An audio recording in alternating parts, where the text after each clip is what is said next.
জেএনভিএসটি বাংলা অনুচ্ছেদ বই থেকে ক্লাস, অর্থাৎ জওহর নবোদয় বিদ্যালয় প্রবেশিকা পরীক্ষার বাংলা অনুচ্ছেদ ক্লাস।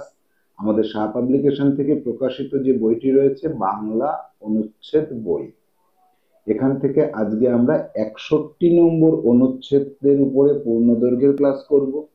সবাই সামনে বই রাখবে। 61 নম্বর অনুচ্ছেদে চলে আসবে সবাই।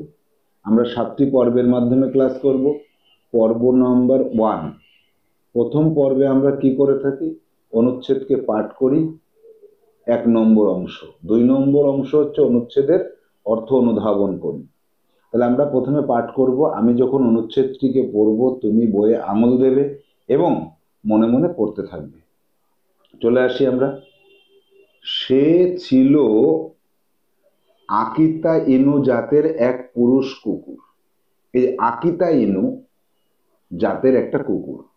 জাপানের পার্বত্যময় উত্তরাঞ্চলে পাওয়া যায় কুকুরের এই প্রজাতি। আকিতাদের সামন্ততান্ত্রিক সময় থেকেই জাপানে ব্যবহার করা হতো রাজপরিবারের সদস্য ও অভিজাত সম্প্রদায়ের লোকদের নিরাপত্তার কাজে। প্রভুভক্ত হিসেবে এদের সুনাম অকল্পনীয়। তারই প্রমাণ 2 মহাযুদ্ধের মধ্যবর্তী সময়ের হাচিকো। 1924 সালে তৎকালীন টোকিও ইম্পেরিয়াল ইউনিভার্সিটির কৃষি বিভাগের অধ্যাপক এইজাবুরো উয়েনো যখন তার এক ছাত্র থেকে উপহার হিসেবে হাচিকোকে পান, তখন সে ছিল সোনালী বাদামি রঙের ছোট্ট এক আকিতা ছানা। উয়েনো তার নাম রাখেন হাচিকো। প্রিয় মনিবের অপেক্ষায় হাচিকোর দিন যায়। ইয়েনোর আদরের হাচিকো বড় হতে থাকে। অধ্যাপকের সাথে ভালো খাতির হয়ে যায় হাচিকোর। প্রতিদিন সকালে সে তার মালিকের সাথে টোকিওর শিবুইয়া রেল স্টেশন পর্যন্ত হেঁটে হেঁটে যেত। উয়েনো যখন ট্রেনে করে তার কাজে চলে যেতেন, হাচিকো আবার ঘরে ফিরে আসতো। সন্ধ্যাবেলায় উয়েনো যখন আবার ট্রেনে করে ফিরে আসতেন, হাচিকো শিবুইয়া স্টেশনের নিকটে গেটের সামনে অপেক্ষা করত তার মনিব উয়েনোর জন্য। তারপর দুজনে মিলে হেঁটে হেঁটে বাড়ি ফিরে আসতেন। এই হয়ে গিয়েছিল উয়েনো আর তার প্রিয় কুকুর হাচিকোর নিয়মিত কাজ। এইভাবেই চলল প্রায় 1.5 বছর। হঠাৎ একদিন জীবন বিনার ঐক্যতানে ছেদ পড়ল। 1925 সালের 21 মে ক্লাসে লেকচার দেওয়ার সময় অধ্যাপক এইজাবুরো উয়েনো মস্তিষ্কে রক্তক্ষরণে মারা গেলেন। আমরা এখানে গল্পটা পড়ার পরে যেটা বুঝলাম যে একটা অসম্পূর্ণতা থেকে গেল আমাদের মনে, অর্থাৎ পুরো গল্পের একটা ছোট্ট অংশ এখানে আমরা পেয়েছি। এবার আমরা চলে আসব আমাদের প্রথম পর্বের দ্বিতীয় অংশে। গল্পটাকে এবার পাঠ করার সাথে সাথে প্রত্যেকটা বাক্যের অর্থ বোঝার চেষ্টা করতে হবে। সে ছিল আকিতা ইনু জাতের এক পুরুষ কুকুর, অর্থাৎ একটা কুকুরের গল্প আমরা শুনছি। পুরুষ কুকুর, তার জাতটা হচ্ছে এটা জাপানি জাত আকিতা ইনু। জাপানের পার্বত্যময় উত্তরাঞ্চলে পাওয়া যায় কুকুরের এই প্রজাতি। এটা হচ্ছে একটা কুকুরের প্রজাতির নাম, সেটার নাম কি আকিতা ইনু। কোথায় পাওয়া যায়? জাপানে পাওয়া যায়। জাপানের কোথায়? পার্বত্যময় উত্তরাঞ্চলে পাওয়া যায়। আকিতাদের সামন্ততান্ত্রিক সময় থেকেই জাপানে ব্যবহার করা হতো রাজপরিবারের সদস্য অভিজাত সম্প্রদায়ের লোকেদের নিরাপত্তার কাজে। এই যে আকিতা যে কুকুরটা, এই কুকুরটাকে ব্যবহার করা হতো কোথায়? জাপানে যখন সামন্ততান্ত্রিক ব্যবস্থা ছিল সেই সময় রাজপরিবারের সদস্য এবং অভিজাত অর্থাৎ ধনী সম্প্রদায়ের মানুষদের নিরাপত্তা। এখন আমরা আমাদের বাড়িতে যেমন এলসিসিয়ান কুকুর দেখে থাকি, এরকম বিভিন্ন কুকুর দেখে থাকি। তো জাপানে এই কুকুরটার ব্যবহার ছিল। প্রভুভক্ত হিসেবে এদের সুনাম অকল্পনীয়। অর্থাৎ কুকুর তো এমনিই প্রভুভক্ত, তারপরে এই প্রজাতির কুকুরটার প্রভুর প্রতি আরো বেশি ভক্তি ছিল। তারই প্রমাণ 2 মহাযুদ্ধের মধ্যবর্তী সময়ের হাচিকো। 2 যে বিশ্বযুদ্ধ, মহাযুদ্ধ বলতে এখানে বিশ্বযুদ্ধের কথা বলা হয়েছে। তো দুই বিশ্বযুদ্ধের মধ্যবর্তী একটা সময়, সেই সময়ে এই হাচিকো নামে একটা কুকুর, যার নাম রাখা হয়েছিল হাচিকো, এই হাচিকো হচ্ছে তার প্রমাণ। কিসের প্রমাণ? যে প্রভুভক্ত হিসেবে এদের সুনাম ছিল। 1924 সালে তৎকালীন টোকিও ইম্পেরিয়াল ইউনিভার্সিটির কৃষি বিভাগের অধ্যাপক এইজাবুরো উয়েনো একজন অধ্যাপক, মানে বিশ্ববিদ্যালয়ে পড়ান।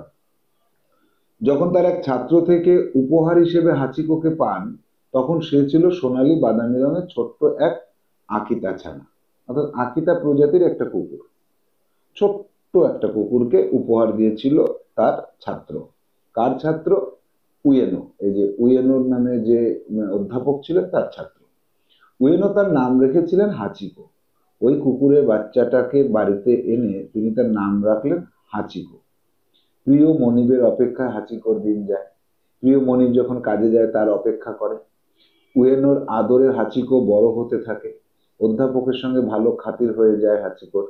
এই অধ্যাপক উয়েনো, তার সাথে হাচিকোর একটা ভালো সম্পর্ক হয়ে যায়। খাতির মানে ভালো সম্পর্ক। প্রতিদিন সকালে সে তার মালিকের সাথে টোকিওর শিবুইয়া রেল স্টেশন পর্যন্ত হেঁটে হেঁটে যেত। তাহলে টোকিওতে শিবুইয়া বলে একটা রেল স্টেশন আছে, সেই রেল স্টেশনে অধ্যাপক যখন যেতেন তার কলেজে যাওয়ার জন্য, তখন তার কুকুর ছানাটি তার সাথে যেত, মালিকের সাথে যেত। উয়েনো যখন ট্রেনে করে কাজে চলে যেতেন, হাচিকো আবার ঘরে ফিরে আসতো। ওই হাচিকো নামের যে ছোট্ট কুকুরের ছানাটি, সে কিন্তু তখন বাড়ি চলে আসতো, জানতো যে মালিক তো চলে গেছে। আবার ফেরার টাইমটাতে তার একটা নির্দিষ্ট সেন্স ছিল যে এই টাইমে ফিরবে। সন্ধ্যাবেলায় উয়েনো যখন ট্রেনে করে ফিরে আসতেন, হাচিকো শিবুয়া স্টেশনের টিকিট গেটের সামনে অপেক্ষা করত তার মনিব উয়েনোর জন্য। জানতো যে এই টাইমে মনিব ফিরে আসবে, এই গেট দিয়ে বেরোবে, তারপরে তার সাথে একসাথে যাব। তারপর দুজনে মিলে হেঁটে হেঁটে বাড়ি ফিরে আসতেন। এই হয়ে গিয়েছিল উয়েনো তার প্রিয় কুকুর হাচিকোর নিয়মিত কাজ। উয়েনো আর তার কুকুর হাচিকো, এদের দুজন প্রতিদিন এই কাজ করতো। এভাবেই চললো প্রায় 1.5 বছর। 1.5 বছর চলছে। হঠাৎ একদিন জীবন বিনার ঐক্যতানে ছেদ পড়লো। জীবন বিনার ঐক্যতান বলতে জীবনের যে একটা সুর, যে একটা ছন্দ, যে একটা লয়, তাতে একটা ছেদ পড়ে গেল। 1925 সালের 21শে মে ক্লাসে লেকচার দেওয়ার সময় অধ্যাপক এইজাবুরো উয়েনো মস্তিষ্কে রক্তক্ষরণে মারা গেলেন। তারপর থেকে সেই কুকুর আর তার মালিককে পেল না, মালিকের সাথে ফিরতে পারলো না, তার মন খারাপ হলো। এরকম পশুদের কিন্তু মন খারাপ হয়। যাই হোক, আমাদের গল্প আমরা যেটুকু পেয়েছি এইটুকুর মধ্যে থেকে আমাদের উত্তর করতে হবে। নবোদয় বিদ্যালয় প্রবেশিকা পরীক্ষা এরকম ছোট্ট একটা পার্ট দিয়ে দেবে, সেখান থেকে আমাদের উত্তর করতে হবে। তো এইবার আমরা চলে যাব পর্ব নম্বর 2-তে। পর্ব নম্বর 2, এখানে কি পাচ্ছি? এখানে পাচ্ছি শব্দার্থগুলোকে মুখস্থ করতে হবে। তো তোমার কি কাজ থাকবে? তুমি খাতায় খাতায় এই শব্দার্থগুলোকে লিখে নাও, লিখে রাখো, তারপরে মুখস্থ করবে। অর্থ আমি বলে দেবো, তুমি শুনে খাতায় অর্থটাও লিখবে। পার্বত্যময়, পর্বত ঘেরা। উত্তরাঞ্চল, উত্তর দিকের অঞ্চল। প্রজাতি, একটা জাত। সামন্ততান্ত্রিক, সামন্তদের দ্বারা পরিচালিত সমাজ। অভিজাত, ধনী। সম্প্রদায়, শ্রেণী। প্রভু ভক্ত, প্রভুর প্রতি ভক্ত বা মালিকের প্রতি ভক্তি। অকল্পনীয়, যা কল্পনা করা যায় না। সুনাম, ভালো নাম।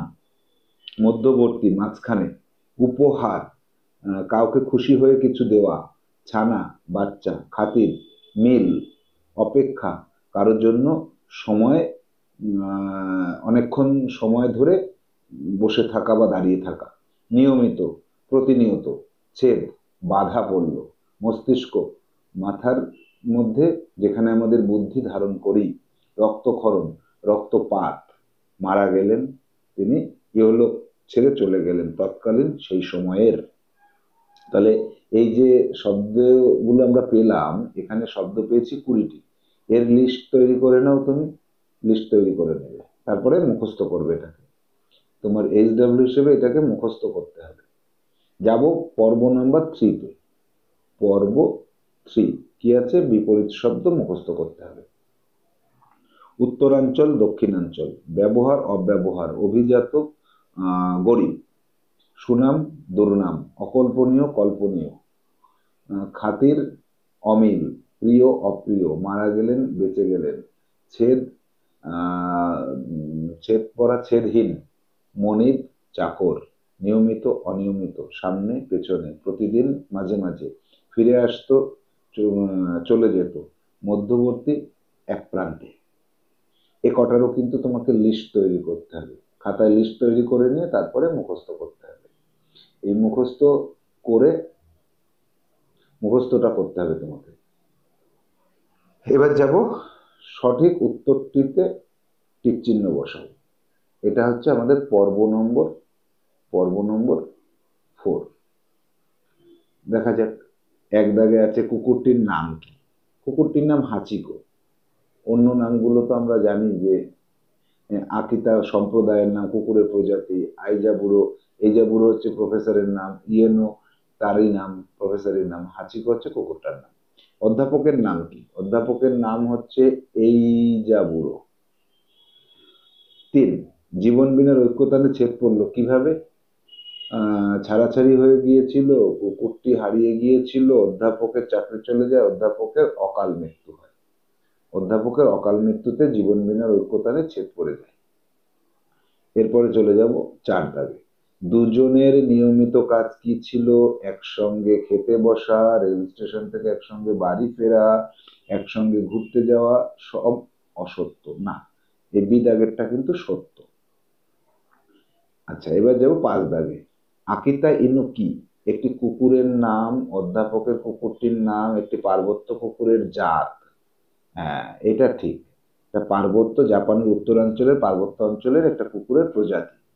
6, এইজাবুড়ো কোন বিষয়ের অধ্যাপক ছিলেন? কৃষি। একদম বইতে হুবহু এটা রয়েছে, তাই এটা সঠিক হবে। আচ্ছা, 7 দাগ। হাচিকো কোন রঙের কুকুর ছিল? সোনালী বাদামি বর্ণের। ইয়েস, দুটোই একসাথে তার গায়ে ছিল, এটা বইতে সরাসরি আছে। 8 দাগ। হাচিকো এবং অধ্যাপক দিনে কয়বার একসঙ্গে কিছুটা হাঁটতো? 2 বার। একবার রেল স্টেশনে যেত, একবার ফিরে আসতো। 2 বার। ডি হবে সঠিক উত্তর। 9, মনিব কথার বিপরীত অর্থ কোনটি? মনিব হচ্ছে প্রভু, তাহলে এটা হবে না। বিপরীত হচ্ছে চাকর, তাহলে মনিবের বিপরীত হবে চাকর। এবং পরবর্তী প্রশ্ন 10 দাগে। ক্লাসে লেকচার দেয় কে? মনিব না। উয়েনো? হ্যাঁ। হাচিকো? না। অধ্যাপক? হ্যাঁ। এবার ক্লাসে লেকচার দেয় কে? সার্বজনীন ভাবে অধ্যাপক দেয়। আর উয়েনো একজন অধ্যাপকের নাম, কিন্তু সারা পৃথিবী জুড়ে যারাই ক্লাসে লেকচার দেয় তাদের সবাইকে কিন্তু উয়েনো বলে না, একজনের নাম, এটা অধ্যাপক বলে। এবার যাব পর্ব নাম্বার 5-এ। পদ চিহ্নিত করা এবং তার পরিবর্তন করা। পার্বত্যময় বিশেষণ পর্বত বিশেষ্য, অভিজাত বিশেষণ আভিজাত্য বিশেষ্য, নিয়মিত বিশেষণ নিয়ম বিশেষ্য, অপেক্ষা বিশেষ্য অপেক্ষমান বিশেষণ, গিয়েছিল ক্রিয়াপদ, এর পরিবর্তন হবে না। প্রমাণ বিশেষ্য, প্রামাণ্য বা প্রমাণিত বিশেষণ। এক্ষেত্রে এইচডব্লিউটা নিয়ে নাও, এগুলোকে খাতায় লিস্ট করো, লিস্ট করে মুখস্থ করো। এবার সেক্ষেত্রে তোমাকে এখানে 6টা আছে, তুমি আরো 4টে, মোট 10টা করতে হবে। আর এর আগের পর্বে তোমার কি ছিল কাজ? আগের পর্বের এইচডব্লিউ হচ্ছে খাতায় প্রশ্ন লিখবে, প্রথমে প্রশ্ন লিখবে, তারপরে অপশনগুলো দেবে, তারপরে প্রশ্নগুলো লিখবে লাল কালি দিয়ে, প্রশ্নটা লিখবে লাল কালি দিয়ে, অপশনগুলো দেবে কালো কালি দিয়ে, আর টিক চিহ্নটা দেবে সবুজ কালি দিয়ে। এ কটা তোমাকে করে ফ্রেশ করে রাখতে হবে। যাব পর্ব নম্বর 6, ক্রিয়ার কাল নির্ণয় করা এবং তার পরিবর্তন করা। এক দাগে কি আছে? গেটের সামনে অপেক্ষা করত অতীতকাল। এবারে পরিবর্তনে আসি। গেটের সামনে অপেক্ষা করে বর্তমানকাল, গেটের সামনে অপেক্ষা করবে ভবিষ্যৎকাল। 2 দাগে আসো। কাজে চলে যেতেন অতীতকাল, কাজে চলে যান বর্তমানকাল, কাজে চলে যাবেন ভবিষ্যৎকাল। তাহলে এক্ষেত্রেও তোমার একটা এইচডব্লিউ থাকছে, সেটা হচ্ছে এই দুটো খাতায় লিখবে প্লাস নিজে থেকে আরো 8টা, মোট 10টা খাতায় লিখতে হবে। এইটা হচ্ছে তোমার এইচডব্লিউ। আচ্ছা, আমি বলেছিলাম 7টা পর্বের মাধ্যমে আমরা এই ক্লাসটিকে সম্পূর্ণ করব। তো 6টা পর্ব হলো, এবার আমাদের আরো একটা পর্ব বাকি থাকলো, সেটা এখানে লিপিবদ্ধ করা নেই। আমি চলে যাব গল্পে সরাসরি। প্রশ্ন করছি, তুমি উত্তর দাও। সে ছিল আকিতা ইনু জাতের এক পশু। আচ্ছা, আকিতা ইনু কি? আকিতা ইনু হচ্ছে একটা জাপানি পার্বত্য অঞ্চলের কুকুরের প্রজাতি। জাপানের কোন অঞ্চলে আকিতা ইনু কুকুর পাওয়া যেত? জাপানের পার্বত্যময় উত্তরাঞ্চলে পাওয়া যেত। এখানে তোমার পর্ব যে 7 যেটা আমি বলছি না, এই পর্ব 7-এ তোমার কাজ। পর্ব 7 হচ্ছে তুমি এখান থেকে 10টি প্রশ্ন গঠন করবে এবং তার উত্তর নিজেই লিখবে। উত্তরটা এটা লাল কালি দিয়ে করো আর এটা কালো কালি দিয়ে করো। আমি এক্সাম্পল হিসেবে কয়েকটা প্রশ্ন করে দিচ্ছি, তুমি নিজে খুঁজে খুঁজে প্রশ্ন করবে। অভিজাত সম্প্রদায়কে পাহারা দিত কে? আকিতা ইনু প্রজাতির কুকুর। আকিতা ইনু প্রজাতির কুকুরের প্রভুভক্ত কেমন ছিল? অকল্পনীয় ছিল। দুই মহাযুদ্ধের মধ্যবর্তী সময়ে জাপানে আকিতা ইনু প্রজাতির একটি কুকুর পালন করতেন একজন অধ্যাপক, তার নাম কি ছিল? হাচিকো। আচ্ছা, এই যে অধ্যাপক উয়েনো, তিনি কোন ইউনিভার্সিটিতে চাকরি করতেন? টোকিওর ইম্পেরিয়াল ইউনিভার্সিটিতে চাকরি করতেন। এইজাবুরো উয়েনো কোন বিষয়ের শিক্ষক ছিলেন? কৃষি বিভাগের শিক্ষক ছিলেন। উয়েনো কার কাছ থেকে কুকুর ছানাটি পেয়েছিল? তার একটি ছাত্রের কাছ থেকে। উয়েনো তার কুকুর ছানাটির নাম কি রেখেছিলেন? হাচিকো। প্রিয় মনিবের অপেক্ষায় হাচিকোর দিন কেটে যায়। হাচিকো কোথায় অপেক্ষা করত? হাচিকো তার মনিবের জন্য রেল স্টেশনে গিয়ে সন্ধ্যার সময় অপেক্ষা করত। অর্থাৎ আমি কিন্তু তোমাকে এখানে বেশ কয়েকটা প্রশ্ন বলে দিলাম, তুমি এইচডব্লিউ নিজে লেখো 10টি, তাহলে তোমার এই বিষয়ের উপরে আরো দক্ষতা বেড়ে যাবে। তাহলে আমাদের জওহর নবোদয় বিদ্যালয় প্রবেশিকা পরীক্ষার জন্য যে বাংলা ক্লাস 61 নম্বর অনুচ্ছেদের উপর আমাদের আজকের ক্লাস শেষ হলো, কুইকেল ইউটিউব চ্যানেলে পাওয়া যাবে। চ্যানেলটিকে সাবস্ক্রাইব করলে জওহর নবোদয় বিদ্যালয় প্রবেশিকা পরীক্ষার প্রস্তুতির সকল ভিডিও ক্লাস তুমি পেয়ে যাবে।